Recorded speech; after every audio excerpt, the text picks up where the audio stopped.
What's up guys, this is Wenzes. Welcome back to my channel where we talk about creating an epic life on your terms. And today we're asking the questions, why do INFJs always feel guilty? Why is it so hard for INFJs to stop feeling guilty? Because I'm sure you've experienced in your life that you do one thing and maybe your friend has done something similar and it's really easy for them to move on. But you keep reliving it. You feel like you have to prove to others that you're not being mean or that there's no reason why they should be mad at you. And the list goes on and you just keep building up that guilt. Well, today we're gonna talk about exactly that because there's a real great trick you can use to overcome guilt once and for all. It doesn't have to be that you have to carry this guilt forever. And remember, you deserve to be able to let it go just as everybody else, but it won't happen by you telling yourself, oh, there is no reason to feel guilty about it. Before we get started, I wanna remind you, if you wanna take the next step in creating your epic life and you want my help in it, then book a discovery call with me and book a coaching session. You find all the information below. So let's talk about those typical situations where INFJs feel guilty for. So it could be that you make any kind of mistake. You forget somebody's birthday, or you say something out of an instinct of selfishness. You think of something that makes you feel good, but maybe not the other person, and then you get the backlash. Very often this hits us very, very hard. And it's something that we can't let go of. Oftentimes we either try to apologize 1,000 times, then we try to overcompensate, or we get angry. We start telling the other person or to ourselves reasons why we shouldn't feel guilty, that this is completely exaggerated, that there's no reason why we should even care about this. But the truth is, you still felt guilty. The truth is that you still keep this thing with you, and every single time you try to defend yourself to others or to yourself in trying to prove to yourself that there is no reason to be ashamed, that there is no reason why you are a bad person or why you should feel guilty, every single time you get to this, you have to become aware that you're only doing this because you honestly believe on some level that you are guilty. If somebody would tell me, for example, oh, you work way too much, you're such a workaholic, this is not something that I would ever feel guilty about. It probably isn't something that has necessarily an effect on the other person, but it's also not something that I believe about myself at all. If somebody would tell me, oh, you're not working enough, that is maybe something I could feel guilty about, because guilt is not always something that happens because we feel we offended somebody or we hurt somebody. It is all about the judgment of somebody else. It is about the other person thinking you're a bad person, you're lazy, you're selfish, you're thoughtless. The list goes on and on. Every single time something like this happens, we get into reaction mode. And then you have the situation, the exact same thing happening to your friend. And what do? They might get mad for a minute, they might blow this off, but in the end, they're able to forget it. And here comes the twist. Here's the reason why it's so hard for us INFJs to overcome this. We never ever want to accept that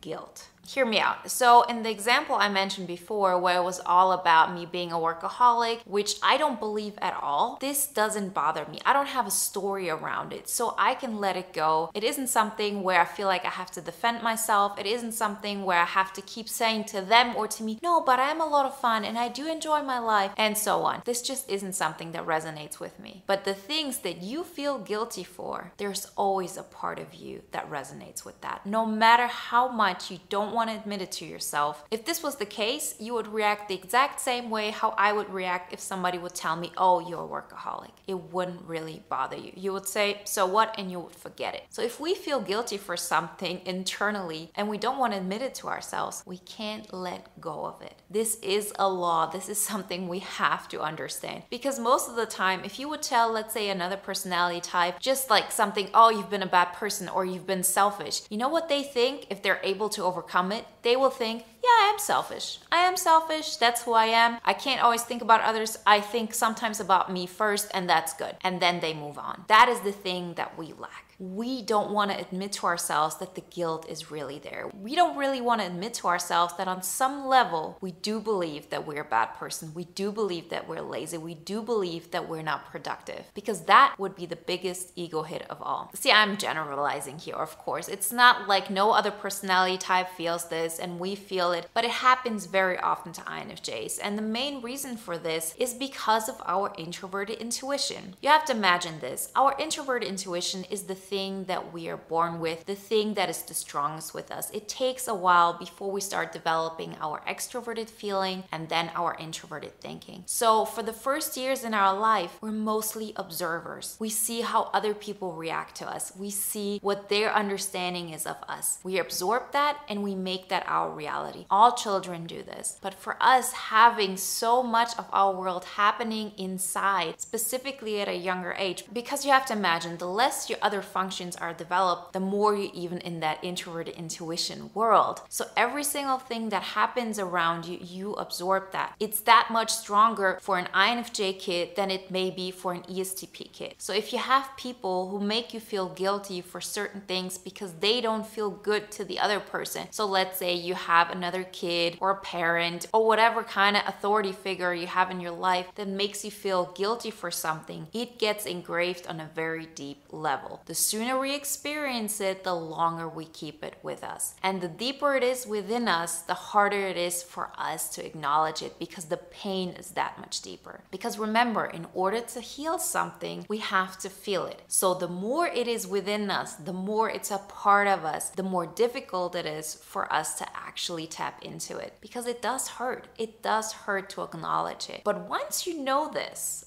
is the cure to all of it. See, I have these conversations with my clients from time to time, and they ask me, should I feel bad about this? I feel guilty about this, or I feel like a bad person. And I always answer in this provocative way and say, yes, you are a bad person. Yes, you should feel guilty. Yes, you did something wrong. And of course, it always leads to a laughter. I never say it out of any kind of negativity because I want you to lose the story around it. But the truth is this, a part of you honestly believes this. And as long as you don't acknowledge that, you cannot move past it. So every single time somebody gets mad at you and you feel like you have to defend yourself overly, every single time you feel like you're a bad person because you don't act in a certain way, don't try to tell yourself, but I'm not a bad person. Here, see, I do this, this, and this. Because what you're doing in that moment is denying that part of yours which feels that you're a bad person, which feels that you're guilty. It might be the 4-year-old version of yours. And imagine there is this little boy or this little girl and they feel like they're guilty. What you're doing is not going up to that kid and saying, don't worry, honey, there's nothing to feel bad about. What's actually happening is you're telling that 4-year-old, your opinion doesn't matter. Your feelings don't matter. Your worldview doesn't matter. And what happens? It's an ego hit that stays with us even longer. That part of us will try to win. And the thing is this, you can never win against your ego. You can overcome your ego. You can acknowledge your ego. You can then tap into it and heal certain parts of it. But unless you acknowledge it, there's no way around it. So why is it so different for other personality types? That's the thing. They acknowledge that fact. They do feel like, yeah, so I am selfish. They actually can admit it to themselves. And maybe it is because it's easier for them because it's not so deeply hidden as it is for us. They can actually look at themselves and say, yes, I feel selfish, so what? I'm okay with that. It makes me feel uncomfortable, but I'll get over it. I know I'm not perfect. For us, the pain might be deeper than that. And I believe a lot of it has to do with our first functions. The fact that the younger we were, the more we actually absorbed other people's worldviews. We might do that now. As little kids, we did that even more. Yes, we were in our own worlds. Yes, we lived in this fantasy, but still those things around us were happening and they did have a big effect on us. These things get imprinted. And because they do, it's hard for us to acknowledge them. But now that you do know that, now that you do know that acknowledging that part of you is the solution, everything can change. So admit to yourself, yes, on a certain level, I am a bad person. I have a dark side in me. I am somebody who's not perfect and who doesn't feel lovable, because that's exactly what happened to me when I hit the biggest transformation in my life. I felt this pain that I never thought I could stand. It was based on something that I experienced in childhood and I didn't even know. It wasn't some obvious trauma like I got hit or anything like this. It was just that I always felt like if I stand up for myself, I'm being selfish. If I stand in the foreground, I'm dimming other people's light. If I do this, nobody's going to like me. People are gonna judge me. And once they judge me and they think I'm not lovable, that I'm being mean, that I'm a bad person, then I'm going to feel abandoned. I'm gonna be all by myself. That's exactly how I felt. And I could have told myself everything. I could have told myself, but you're not a bad person. There's nothing wrong with you. You're just fine. But you know what you're then doing? You're pushing it below the surface. You're not really seeing what's going on. And you keep carrying this thing with you. You know, every single time we get to feel our pain and we get to heal it, we get to overcome it. The things that we carry for years are the things that stay just below the surface. It's not the things that we lean into, that we acknowledge, that we're ready to deal with. So yes, now looking back at it, of course I know I'm not a worse person than anybody else. Of course I know that I deserve just as much acceptance as everybody else. But in that situation, that knowledge didn't help me, because the way I felt was, if I act in a way that is in my best interest, that will make me feel good, that will protect me, the consequence will be that I will be abandoned. The consequence will be that I will be judged. The consequence will be that the others will see the truth. You know, the truth that I'm actually not that kind. The truth that my soul is dark and ugly, and that there are parts of me that are unlovable and unlikable. That's how I felt. And so as long as I didn't want to acknowledge it, there's no way for me to heal it. But once I got to a point where I didn't have another choice, I was really pushed to the corner and I had to start fighting back. I had to show those parts which think about me first, the parts that may hurt others, the parts of me that know the truth about others. And I would reveal that, and just by me living that out would make others feel that. That was the thing I was forced to do. And I probably would have never gotten to that situation if I wasn't pushed to the corner like this. In a lot of ways, I thank the universe. I'm thankful for everything the way it happened, because looking back at it, it was just my higher self wanting me to heal, and knowing that if I wasn't pushed so much, I would have never taken that step. I would have never changed my life like this. Then from one moment to the other, I stood in that truth. I stood in the truth of feeling that I am unlovable, that people will abandon me, that I'm not that perfect person that has no reason to be disliked by others. And you might say, well, isn't that a bad thing? Isn't that something that we always work against? Shouldn't we say we love ourselves and it's all good? Yes, of course we do, because that's the thing I did. I said to myself, yes, I do have those dark sides. Yes,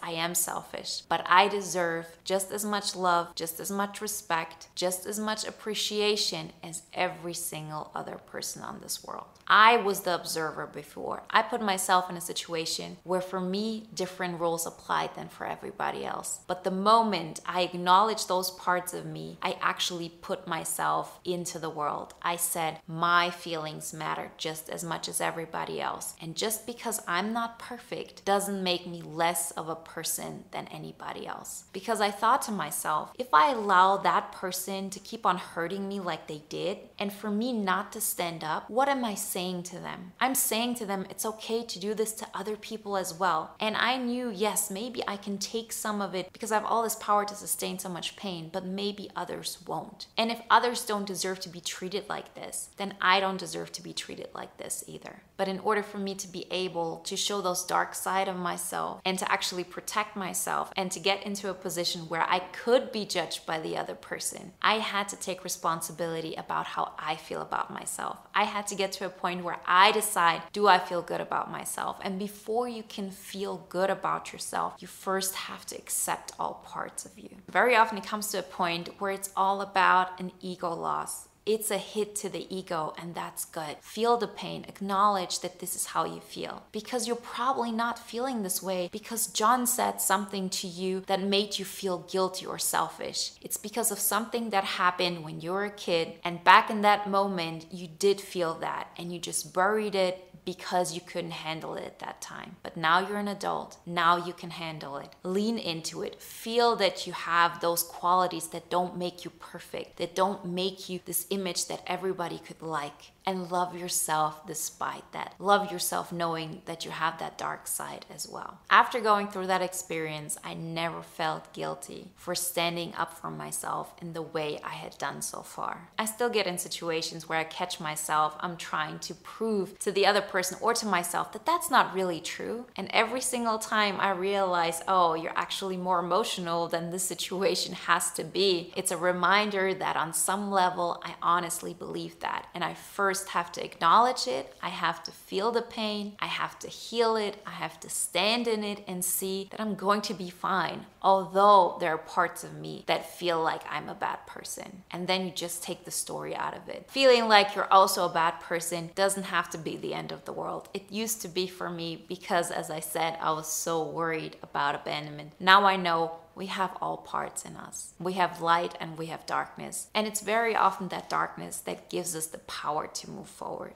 And we can see the good in it as well. I really hope that helped you and inspired you to look at all of those situations from a different perspective and not trying to prove to yourself that you're not guilty at all, but to actually acknowledge that probably a part of you believes it and it's not right to neglect that part. Like always, guys, if you want to take the next step in creating your epic life and you want my help in the transformation process, then work with me privately, book a discovery call. You find all the information below. And if you want to watch another video now that's in line with today's topic, watch the video on the INFJ dark side. Like always, guys, I wish you a wonderful day, a great week, and I talk to you next time. Bye.